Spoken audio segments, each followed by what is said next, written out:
Bismillahirrahmanirrahim. Assalamualaikum warahmatullahi wabarakatuh. Alhamdulillahi rabbil alamin. Allahumma salli ala Sayyidina Muhammad, amma ba'd.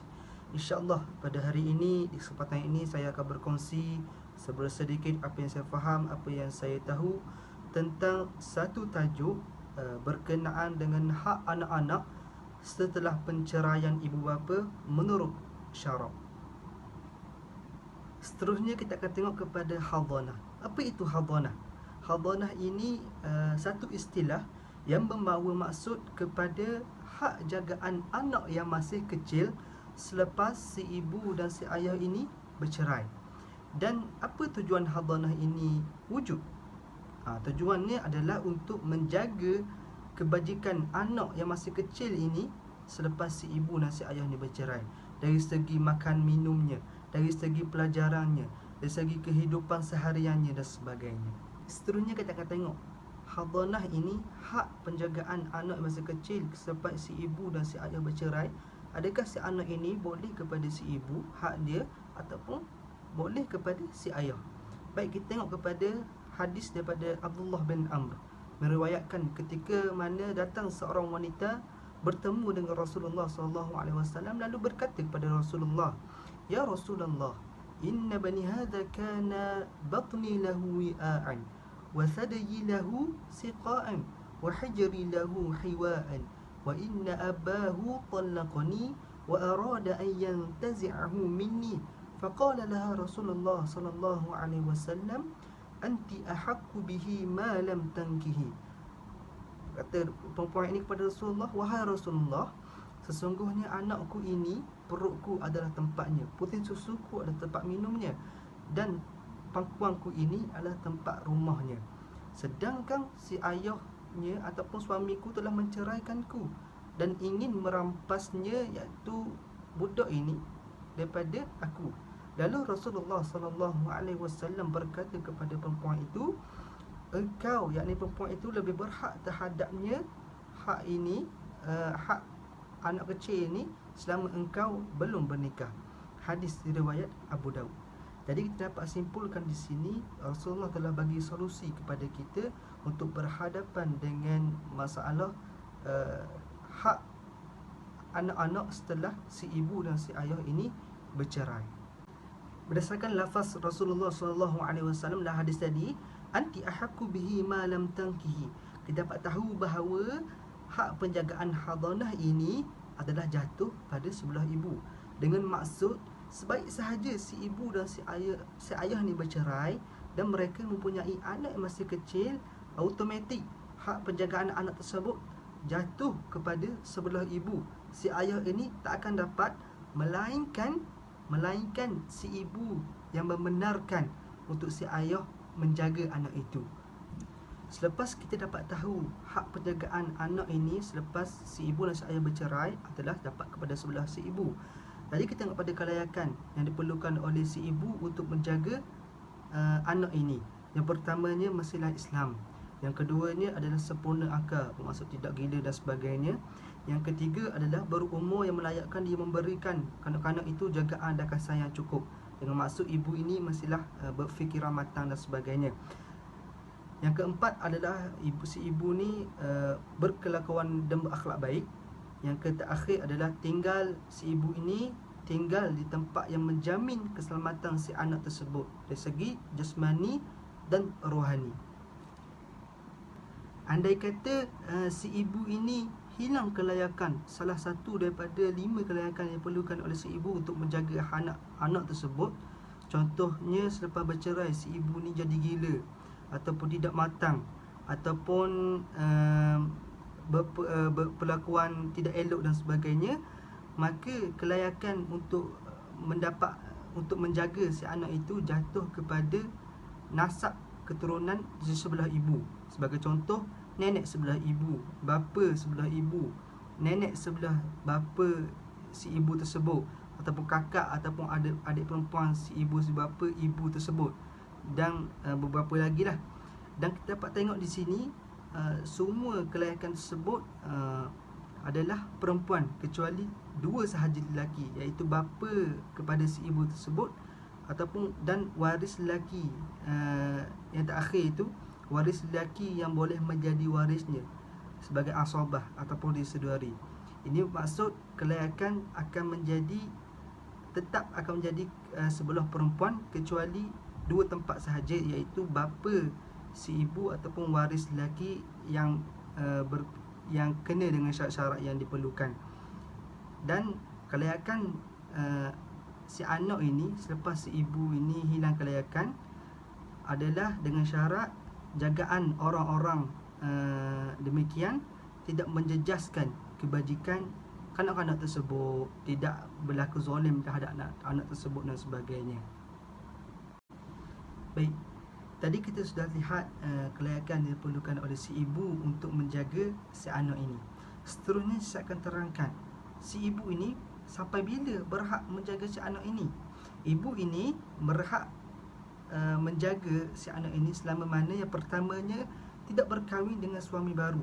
Andai kata selepas si ibu ini bercerai dan habis tempoh iddahnya dan didapati berkahwin dengan suami baru, ketika itu si anak masih dalam jagaannya, masih kecil dan tidak mencapai umur sepatutnya, automatik hak hadhanah ini akan jatuh kepada sebelah ayah. Ayah berhak untuk menjaga si anak ini andai kata si ibu itu didapati berkahwin dengan suami baru. Yang keduanya, ibu ini berhak jika mana si anak ini belum sampai umur 7 tahun. Di sini ada satu perbincangan. Andai kata si anak ini sudah capai umur 7 tahun, dia akan dibawa kepada qadi, dan qadi akan tanya si anak ini akan putuskan sama ada dia nak duduk dengan si ibu ataupun dia nak duduk dengan si ayah. Andai kata qadi tanya si anak ini nak duduk dengan siapa, andai kata si anak ini jawab nak duduk dengan ibu, maka selepas umur 7 tahun si ibu, anak itu berhak duduk dengan si ibu. Andai kata anak itu jawab nak duduk dengan ayah, maka anak itu selepas umur 7 tahun akan duduk dengan ayah. Ayah berhak untuk menjaga si anak itu. Dan andai kata qadi tanya si anak itu, si anak jawab nak duduk dengan dua-dua, duduk dengan ayah dengan ibu, maka di sini ada satu hukum, iaitu sunat untuk si ibu dan si ayah ini berkahwin kembali. Sunat untuk si ibu dan si ayah ini berkahwin kembali andai kata anak putuskan nak duduk dengan si ayah dengan si ibu selepas umur 7 tahun. Itu syarat yang kedua. Syarat yang ketiga, si ibu ini tidak berpindah negeri sejauh hak musafir. Bagi contoh, si ibu ini duduk di Selangor dan selepas bercerai, dia bawa si anak itu masih dalam jagaannya ke Thailand, duduk di Thailand dan sebagainya, melebihi hak musafir 2 mahalah 90 km.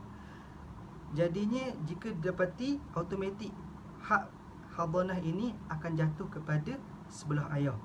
Itu yang ketiga. Yang terakhirnya adalah si ibu ini tidak melakukan pekerjaan yang boleh merosakkan akhlak si ibu. Sebagai contohnya bekerja menjual arak ataupun berpelakuan tidak baik ataupun bekerja dengan buruk, tidak mendapat gaji yang elok dan sebagainya. Maka jika didapati si ibu ini bekerja dengan kerja yang tidak elok, automatik hak hadhanah ini akan jatuh kepada sebelah ayah. Dan sebagai kesimpulannya, andai kata si ibu ini melanggar salah satu syarat daripada 4 syarat yang diperlukan oleh si ibu menjaga si anak ini, andai kata satu sahaja dia langgar, automatik hak hadhanah itu akan jatuh kepada sebelah si bapa ataupun si ayah tersebut. Ayah berhak menjaga si anak tersebut. Islam ini adalah agama yang adil, penuh keadilan. Adakah selepas berlaku penceraian, si ayah ini hanya berlepas tangan begitu sahaja? Tidak.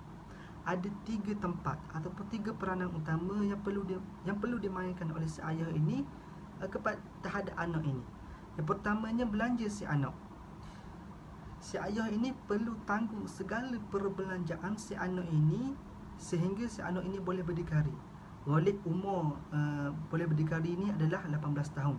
Sebelum umur 18 tahun itu, si anak belum sampai umur 18 tahun, segala perbelanjaan, kos pakaian, makanan, minuman, kos tempat tinggal si anak ini, semuanya ayah yang akan tanggung. Dan anak ini hanya duduk sahaja dengan si ibu. Tanggung perbelanjaan semuanya bahagian si ayah. Yang keduanya adalah pendidikan si anak. Siapakah yang akan tentukan pendidikan si anak selepas berlaku perceraian? Adalah si ayah yang menentukan, dan haram jika si ibu menghalang keputusan si ayah untuk menghantar anak ke sekolah mana ataupun cara belajar macam mana selepas berlaku perceraian. Sebagai contoh, si ayah ini nak anaknya sekolah swasta, tapi si ibu nak sekolah kerajaan.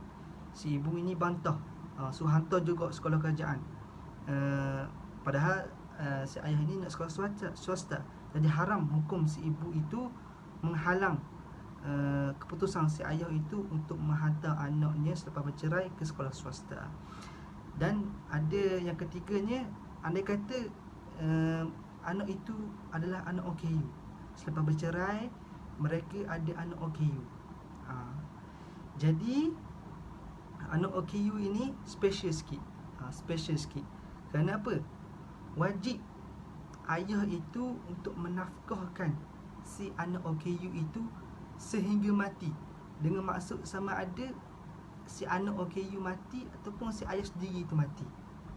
Mana kata sampai bila-bila lah, selagi mana si anak OKU ni hidup, si anak OKU hanya duduk dengan ibu, tapi segala nafkah pembelanjaan kepada anak si OKU itu ayah yang akan bagi, selagi mana si anak OKU itu tak mati ataupun ayah sendiri itu mati. Maka terputuslah hak untuk memberi nafkah kepada si anak OKU itu tersebut. Jadi sekadar itu saja untuk tajuk hadhanah. Apa yang baik datang daripada Allah SWT, apa yang kurang datang daripada diri saya sendiri. Jadi wabillahi taufiq wal hidayah. Assalamualaikum warahmatullahi wabarakatuh.